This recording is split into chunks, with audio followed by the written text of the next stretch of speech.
In my last video, I did a pros and cons list of Star Wars Imperial Stormtroopers versus the Republic Clone Troopers from the Clone Wars. I realized that wasn't a fair comparison. It's apples to oranges. Not because one is inferior to the other, but because both armies were created for different purposes. The clones were created strictly for war, and the Imperial Stormtroopers were volunteers of an occupation force. The Imperial Stormtroopers were meant as peacetime law officers, only intended for small insurgencies. Sure, they had the numbers to overwhelm, but with their lack of war training and experience, it's easy to see why they missed their targets most of the time. So I think a better comparison would be Republic Clone Troopers, or Regs, versus First Order Stormtroopers, today on Star Wars Fanatic.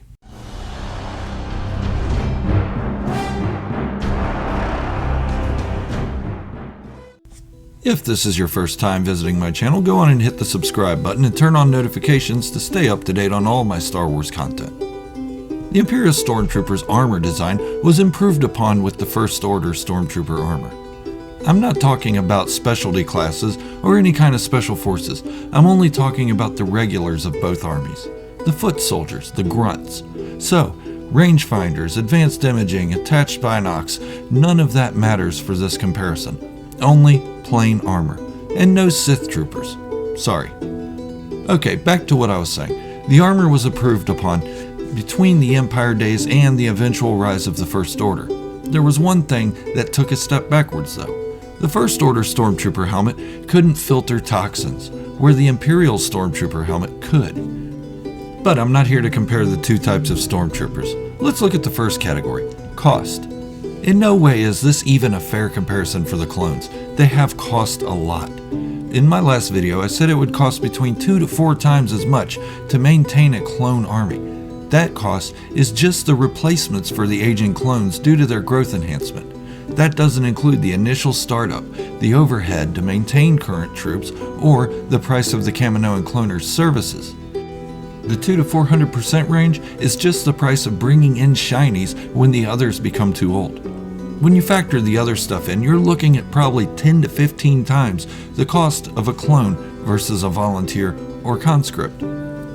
Now, the First Order tried something a little different than their two predecessors. Instead of costly cloning or taking adult volunteers and trying to rewire them to believe in their cause, they stole infants.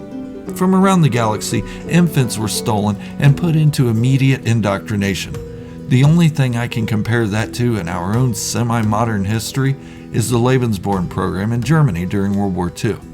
The big difference in those involved in the Lebensborn program were giving their infants up willingly. The First Order was outright taking them, kidnapping them. However, the purpose of the babies was the same: indoctrinate them into their roles at an early age, just like clones. The First Order could see the inconsistencies in the Imperial Army. There were a lot of Imperial troops ending up in the rebellion. Need proof? Wedge Antilles, Han Solo, Hobby, just to name a few. With the mindset of the First Order, they could stop that from happening with infants growing up in the ranks. It would also mean no growth acceleration. That gives troops longevity and cuts the cost in half or greater. So in the cost category, the win goes to the First Order. While on the topic of growth acceleration, let's compare that in the two armies. With growth acceleration, you're able to have troops ready in a much shorter time frame. Clones were ready to go in 10 years. Just think, the first time we see Fives, Heavy, and Echo, they are only 10 years old. As great of an advantage as that is, there is a downside. You need leaders in the ranks, leaders with experience. On average, a clone could only see about 10 years of service. In our own militaries, retiring at 20 years of service is optimal. You can retire sooner and you can retire later than that, but 20 years is the average for full retirement. I'm sure clones could be used a couple years longer, but we are speaking averages. Moving up in the ranks would be a quicker process and they wouldn't be in the position for very long. Remember, the Clone Wars only lasted 3 years and clones started getting phased out almost immediately. That means that a clone's ranks would have high turnover. The field commanders would age out quicker and need replaced quicker, not leaving much room for experience in a higher position. I'm not saying the clones didn't have effective commanders, but they wouldn't be in that position for very long. In this category, or subcategory, the First Order takes the win again. Now, loyalty. I believe it was unintentional, but I could be wrong. The Clones' Brotherhood was something they developed as they became closer. As Clone Wars drug on, they found a way to relate to each other and automatically form a bond, due to the combat and necessity of trusting someone to have their back no matter what. There were few clones to leave the ranks and join the other side. Really only one that I can think of, maybe two, and that was Slick. He was helping the Separatists by giving them locations and battle plans. Cut Lawquane was another that left the Republic Army, but he did it to have a family, not betray his brothers. In fact, he still helped his brothers when they would show up at his door. The First Order troopers were different. Because they were taken as infants, they were a mixture of all walks of life. Oops, we stole some Force-sensitive babies, and they grow up to be Force-sensitive adults that didn't like what they were being asked to do. But that wasn't so common. But it still happened. However, when they were tasked with killing innocent villagers, they complied without hesitation, other than FN 2187. From the Bad Batch series, we see this being an issue with the Imperial Stormtroopers preparing to become the rank and file of the Imperial Army. But Crosshair killed an innocent without hesitation. So that leads me to believe once a clone's inhibitor chip is activated, they are completely loyal to their orders and will follow them without question. What am I saying? Of course they are completely loyal. They killed their Jedi friends without a second thought. Be that as it may, the clones still take the win on this one. Why?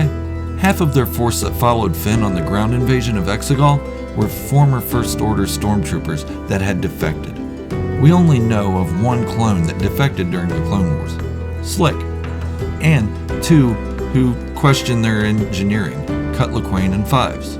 So the clones are more loyal to each other and to their ruling government. Those who removed their chips or whose chips were defective would later defect, but during the Clone Wars, what they were bred for, they were more loyal. Now let's talk about armor. I will use the Phase 2 armor for this portion as they saw the flaws in the original Phase 1 armor and improved upon it. The clone armor was versatile. It could attach binocs visors and rangefinders if needed. It was heat resistant, lighter than the predecessor, and withstood glancing shots. However, it could not withstand a direct hit. It was equipped with a tracking device for troop movements and a screen within the helmet. The problem with the Phase 2 helmet was that it didn't provide an internal life support, but one could be attached. Yet the Phase 1 armor did have an internal life support, so they went one step back and two steps forward with their armor. The First Order was improved upon drastically from its two predecessors. It was equipped with a climate control body glove, smoke filters, and monitor in the helmet that featured targeting, infrared, and night vision. The armor was still a plastoid that couldn't withstand a direct hit. However, this armor took one step backwards as it couldn't have attachments added to the helmet and didn't filter toxins. But did it really need it? This armor was bulky, cumbersome, and uncomfortable though. I give the win to the clone armor. It was more versatile, and even though it didn't have the options built in, they could be attached. Also, the First Order armor didn't filter toxins. Come on, that should be a standard. Now let's look at combat effectiveness, the area that really matters. Remember, I am going off the ground troops, as this is a stormtrooper and clone trooper comparison, not a naval battle or aerial combat comparison. Let's look at the battles won. The Clone Wars. Yeah, the clones won against a droid army.